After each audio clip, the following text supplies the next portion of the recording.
لله رب العالمين. الحمد لله رب المشارق والمغارب. خلق الإنسان من طين لاذب، فلطف به فنوع له من المطاعم والمشارب، وحمله في البر على الدواب وفي البحر على القوارب. وندعوك يا ربنا أن تحفظ بلدنا، وأن تحفظ قريتنا، وأن تحفظ أمتنا من كل شيطان حاضر أو غائب. وأشهد أن لا إله إلا الله وحده لا شريك له، وحده لا شريك له. وأشهد أن سيدنا محمدا عبده ورسوله، جاء بكتاب كالشمس وضحاها، وبسنة كالقمر إذا تلاها. فمن عاش فيهما عاش في وضع النهار إذا جلاها، ومن أعرض عنهما تخطف في ظلمة الليل إذا يغشاها. أنت الذي من نورك البدر اكتسى، والشمس مشرقة بنور بهاك. أنت الذي لما رفعت إلى السماء بك قد سمت وتزينت لسراك. صلى عليك الله يا علم الهدى، مشتاق إلى مسواك. أيها العباد، عباد الله، نبئوني عن الموت وسكرته، نبئوني عن القبر وضمته، نبئوني عن الصراط وزلته، نبئوني عن الصراط وزلته. فيا من لطفت بحالي قبل تكويني، لا تجعل النار يوم الحشر تكويني. أما بعد عباد الله، ما منا من أحد إلا وينظر إلى الجنة في كل لمحة وفي كل نفس. نحن في حياتنا ننتقل بين أماني، ومن رجاء إلى رجاء. قبل أن نولد تمنى والدينا أن نخرج إلى الدنيا بسلام، وأثناء حمل الأم بنا تمنى الجميع أن نخرج إلى الدنيا بسلام، وحقق الله هذا. فلما أصبحنا نعقل وأصبحنا نكبر والسنون تمر سريعا، أصبحت لنا طموحات، وأصبح لنا أمنيات. أمنياتنا طموحاتنا أن نتجاوز مراحل التعليم مرحلة تلو الأخرى، وحقق الله هذا. ثم بعد ذلك رجونا الزوجة والذرية، وحقق الله هذا أو لبعضنا.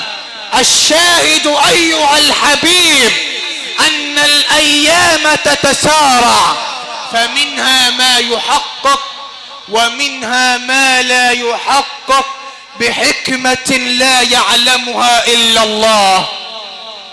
غير أني وقفت فرأيت أن كل هذه الأماني مهما علا شأنها وعظم قدرها فهي إلى زوال لا محالة. فالعاقل منا هو من يجعل أمنيته الكبرى، أمنيته العظمى، بل لا أكون مبالغا، أمنيته الوحيدة هو أن يسمع قرارا من مالك الملوك في ساح العرض على الله: ادخلوا الجنة لا خوف عليكم ولا أنتم تحزنون. ادخلوا الجنة، ادخلوا الجنة، هذا هو ولا غيره، لأن السعادة الحقيقة فيك والنجاة الحقيقة فيه. أعجبني يوم، صلي على رسول الله، قيل لأحد العارفين: صف لنا الجنة فشوقنا إليها. قال: يكفيني أن أقول لكم أن فيها رسول الله صلى الله عليه وسلم. الله أكبر. أنا لا أقول لك حور ولا قصور ولا ثمار ولا أنهار، وكل ذلك في الجنة، لكن يكفيني أن أقول لكم أن فيها رسول الله صلى الله عليه وسلم. يقول ربنا جل وتعالى في كتاب يتلى إلى قيام الساعة: كل من عليها فان ويبقى وجه ربك ذو الجلال والإكرام. فما المخرج وما النجاة هنا؟ المخرج والنجاة هو اللجوء إلى رب الأرض والسماء، السير تحت نهجه والسير تحت طريقه وسنته هو المخرج في هذه الحياة الدنيا.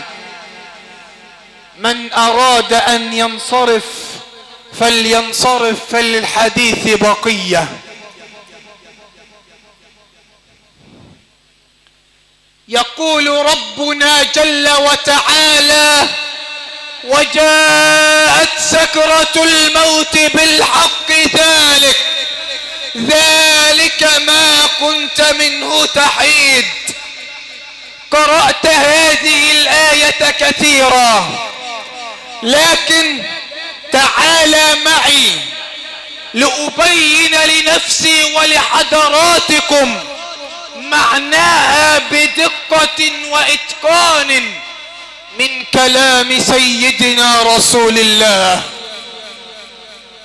فقد قال ابن عباس رضي الله عنه: وجاءت سكرة الموت بالحق ذلك، والحق هو أن يكون قبرك روضة من رياض الجنة أو حفرة من حفر النيران، ذلك ما كنت منه تحيد، أي تفر وتهرب.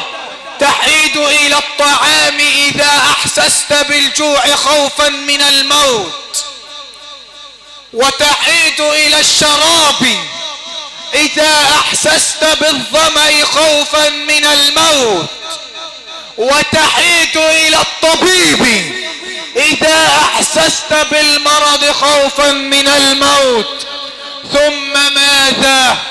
أيها الكبير، أيها الصغير، أيها الذكي العبقري، كل باك فسيبكى، وكل ناع فسينعى، وكل مذكور سيلقى، ليس غير الله باق، من علا فالله أعلى وأبقى.